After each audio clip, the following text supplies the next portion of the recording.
Info. A bit of cool out there. And so I'm, sorry about that. But yeah, you're still listening to 92.3 Nigeria Info. I am Kaladako Batubo. It's my pleasure. Good afternoon to you. It's time for us to switch conversations and move away from politics a little bit and look at our environment. So, as you already know, it's raining outside the studio, so it's possibly raining where you are. We are in the raining season, and as such, sometimes we would experience flash floods. Now, I'm not talking about the rivers overflowing its banks or the rivers overflowing their banks now. I'm talking about flash floods where, the gutters are blocked, the waters don't have where to pass, all of that stuff, and usually the waters getting into our living rooms and our bedrooms, and that's the kind of stuff I want to talk about. I also want to talk about waste management, how we dump our refuse, and I also want to talk about how we can have the right attitude when it comes to waste disposal. I grew up in Port Harcourt City many years ago, and I remember how it used to be back then. We used to have receptacles, and I think I got plastic receptacles in front of every compound, every yard, and every day. I can't remember the exact time, but the trucks, the dirt trucks will pass, and they'll ring bells on every street, and people would know that it's time for you to bring your refuse outside of your house and dump it in the truck. I wonder what has happened and why we have what we have now. I even passed through the East-West Road the other day, and I realized that the people who usually sweep early in the morning, I don't know if they still do it because there is so much sand on the road. So we will talk about all of that because I do have a representative of RIWAMA. I think it's the technical assistant. Correct me if I'm wrong. Yeah, technical assistant to the RIWAMA boss. I'm talking about Dr. Olowu Emmanuel. I hope I also got the name right. Yeah, you do. That's the voice.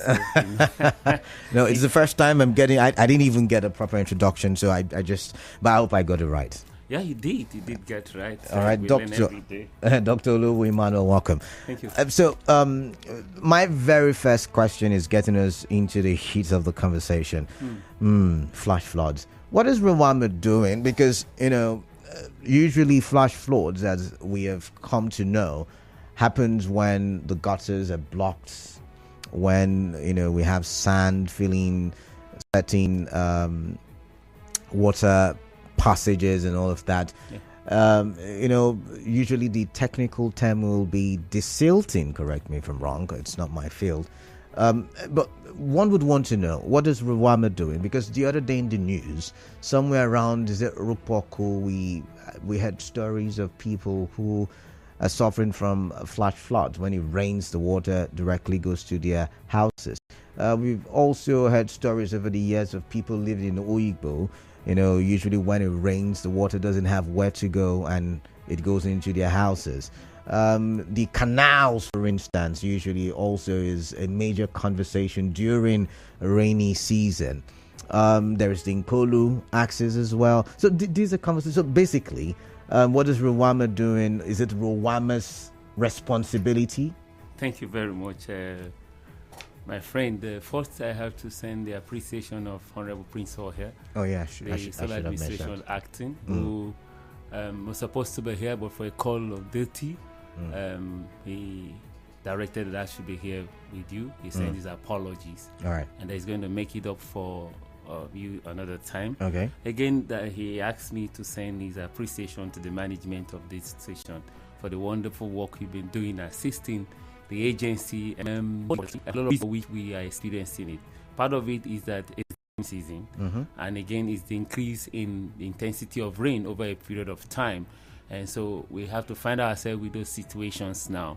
It is becoming an age-long thing, an annual thing that we know, but it is more concerning, because it gets to affect our daily living, our place of stay and work, as it were. Now, that's because, as you've noted, the channels that evacuate these waters after the rains within our neighborhood and residences are blocked. It is not an experience or thing that just happened. It's something that had been over the years. And you can trace that to the attitude of people. From your intro, you mentioned that you grew up in Port Harcourt. It was not that way.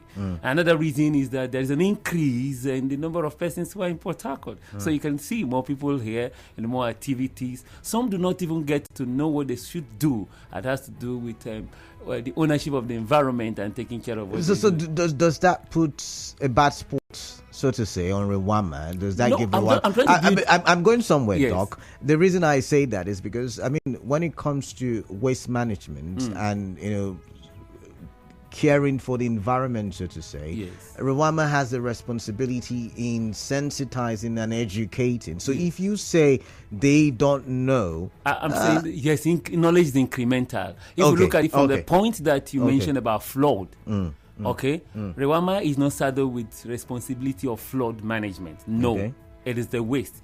But you see, there's a relationship between that and what we do, because what you find in the drainages are some of the garbages, the waste that are found this way. And I'm trying to build a background for you that it is traceable to our attitude, our lifestyle, the negligence, and thinking that it's not our responsibility to care for our immediate environment. So to that extent. Now, the part that RIWAMA does and is doing, especially with the inception of the leadership of Honorable Prince Ohia, is to continue to do what is provided in the action plan of RIWAMA, that is to evacuate the waste that is generated within Port Harcourt and its metropolis and also the entire states. Howbeit, those outside the state in the local government are being fragmented to the extent that the local government executives and the officers handle that for nearness and proximity. Now, so that is what is being done here. Now, Port Harcourt, for all of us that know, those of us who study the little environment are familiar, we should not have been in any way flooded. We should not have flood as it is today that is threatening our residencies. But because there is a blockage, there is also this part that people have neglected over time. People are built on the waterways. They build on waterways, and when government comes, they want to take litigation as to say, you are taking me away from my whatever they call it, their home and their villages and all that. So, and government oftentimes is not interested in going to litigation and all of that, So, but what Honorable Prince Ohia is doing is to see how that by doing the work, taking the work and responsibility of RIWAMA by evacuating waste, we can reduce in some way how that the drainages are being impaired by these waste that are found. People have deliberately pushed some of this waste into the drainage. Okay, so we'll get back to sensitizing, right? Yes. But you see, you've said some things that are very important. Now, if I understand you clearly, you're saying it's not the responsibility of RIWAMA to manage flood. Yes. Right? Okay. But do you have any inkling as to those who have built houses on waterways? Can you mention areas? Can you mention those houses as well if you have the addresses? I would love to. Well, I'm speaking here as in the capacity of those who have something to do with RIWAMA. I'm an environmentalist. If I'm on the other side, I could tell you. But it's not about. There are several houses. It is that they want to be